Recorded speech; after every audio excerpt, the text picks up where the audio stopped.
I think that Iran has many more advantages over the United States. And so what we're seeing is really the puncturing of the aura of invincibility and inevitability that sustained American hegemony for the past 20 years. And now they have a pretty good strategy of how to weaken and ultimately destroy the American empire. So given my analysis of how the war is progressing, I think that Iran has many more advantages over the United States. The reality is that right now, it's a war of attrition between the United States and Iran. And the Iranians have been preparing 20 years for this conflict. In their eschatology, in their religion, this is a war against the great Satan. They've had many practice runs. Last June was a 12-day war when the Iranians were able to examine and analyze the strike capacities of both the Israelis and the Americans. And they've had a lot of time, 8 months, to prepare fully for this new attack. They, through their proxies, the Houthis, Hezbollah, Hamas, and the Shia militias, have been able to really grasp the American mentality, and now they have a pretty good strategy of how to weaken and ultimately destroy the American empire. So what the Iranians are doing is they're waging war against the entire global economy. And so they are striking the GCC countries.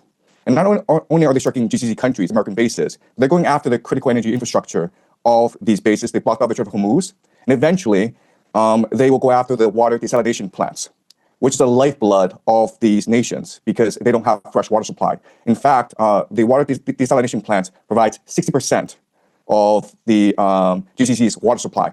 So if a drone, and these drones cost $50,000, if they wiped out a desalination plant in Riyadh, Saudi Arabia, and it's a city of 10 million people, right? They'd be out of water in 2 weeks. In 2 weeks. And right now, the Iranians have de facto closed off the Strait of Hormuz, and the GCC gets 90% of its food from the Strait of Hormuz. So I know a lot of people are talking about the disruptions to the global economy, but right now, the Iranians are actually threatening the very existence of Saudi Arabia, UAE, Bahrain, Qatar. And why this is important is that the Gulf states are really the linchpin of the American economy. So what they do is they sell petrodollars and then they recycle the petrodollars back into the American economy through the investments in the stock market. And right now, we know that the entire American economy is propped up by AI investments in data centers. And a lot of that comes from the Gulf states. So if the Gulf states are no longer able to sell oil and they're no longer able to finance AI, this AI bubble in the United States, then this AI bubble will burst. And with it, will burst as well as the entire American economy, which is really a financial Ponzi scheme. Right. So that's a dire situation that the Americans are facing right now. That the United States military is not designed to fight a 21st century war. Remember, the military-industrial complex came to being after World War II, and it's designed to fight the Cold War.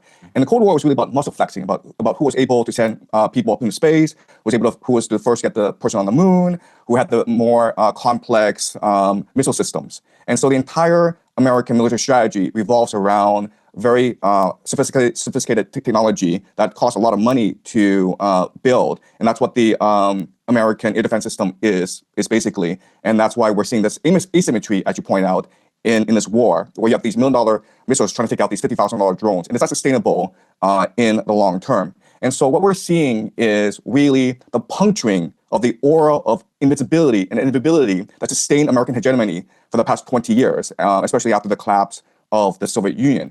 And this is really a reordering of not just the global economy, because this signals the collapse of the petrodollar, and with it, the entire US dollar-based reserve currency system, but also the global hegemony of the United States. We're moving towards a multipolar world. Everyone says that the worst calamity that could happen in the United States is if it were to send ground troops into Iran. At the same time, the United States are committed to regime change in Iran. We've never had a precedent in history where you were able to regime change from the air alone. You need ground troops. And so unfortunately, what's going to happen over the next few months is that pressure will build on America to send ground troops, especially from the GCC countries and from Israel, which are being touted right now by the Iranians. So remember that if the GCC countries, Saudi Arabia, Qatar, UAE, Bahrain, if they go, then the petrodollar goes with them. So the Americans need to protect these countries. And these countries are going to demand that either the Americans bribe the Iranians to cease, and this is like $520 in indemnity, okay? Or send ground troops to wipe out the Iranian threat once and for all. And I know that there's no political will for ground troops to be used against Iran among the American people. But remember that 78% of American people was against initial strikes against Iran in the first place. So I've always argued that both Saudi Arabia and Israel are heavily invested in regime change in Iran. Yeah. In fact, Saudi Arabia sees Iran as much more of an existential crisis than Israel. Because remember, Israel still has nuclear weapons, and Israel is a very diverse, very sophisticated economy, whereas Saudi Arabia is completely reliant on oil. And it's always had problems with Iran because Iran is a theocracy opposed to the Saudi monarchy. Iran funds and equips the Houthis, which have been antagonistic towards Saudi Arabia for the longest time. And right now, the Saudi economy is suffering. It's been trying to pivot towards more of a tourist economy. That's why they brought in Ronaldo. That's why they're switching to e-gaming. That's why they're building something called a line, NEOM. And all these things are not working out. So they need to be able to control the oil resources of the entire Middle East if they are to survive and thrive as a nation. So I do believe that this reporting is credible, even though it does make Saudi Arabia look bad. But remember, Saudi Arabia says that they wanted peace, but they are helping the Israelis and Americans attack Iran right now because they're allowing the Israelis and Americans to use Saudi airspace. So this is the key question. Why do they do this? And I think there are three possibilities, okay? And I think all three possibilities are valid. The first is that of hubris. If you look at history, this is how empires behave. So the Mindoro kidnapping was quick, successful, and it was adrenaline rush for Trump. And that made him overconfident in the capacity of the American military. Okay, so hubris is a factor. And we see this throughout history. Why did Hitler invade Stalin? Because he conquered Europe really easily and he thought he was invincible, right? And that led to the destruction of the German army in the Soviet Union. So hubris is a factor. Then you have to look at internal political calculus, where even though America does not benefit from this war against Iran, Trump himself personally benefits. Why? Because the Saudis and Israelis are bribing him to attack Iran. Remember that the Saudis invested $2 billion in the private equity fund of Jared Kushner, who is the son-in-law of Donald Trump, and the Israelis, through Miriam Adelson, have been financing Trump's political career, right? So Miriam Adelson, a few months back, said that she will put up $250 million if Trump were to run a third term. So Trump is getting a lot of financial and political support from the Saudis and Israelis. Also remember that if this war goes sideways and Trump is forced to use ground troops, he will probably get approval from Congress, and this will give him emergency war powers, which will allow him to influence the midterms. So Trump is thinking about a third term. And I think at the ballot box, he probably won't get it. But if there's a war going on and you can delay elections and you have emergency war powers and people rally around the flag, then he probably will get a third term.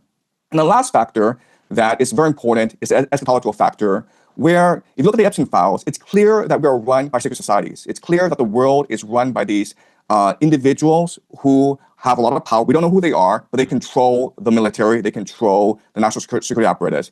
And these people, there are different names for these people. You can call them the Illuminati. And the Illuminati are composed of three major groups, okay? You have the Jesuits, who control the Vatican. You have the 17 Frankists, which control the modern state of Israel today. And you have the Freemasons, which control the national security apparatus of the United States. And they believe that Israel, this war in the Middle East, is key to the end times in creating heaven on earth. So it's almost like a script that they're following, even though it doesn't make any geopolitical sense, okay? So I would say that these three are the best reasons why this is happening.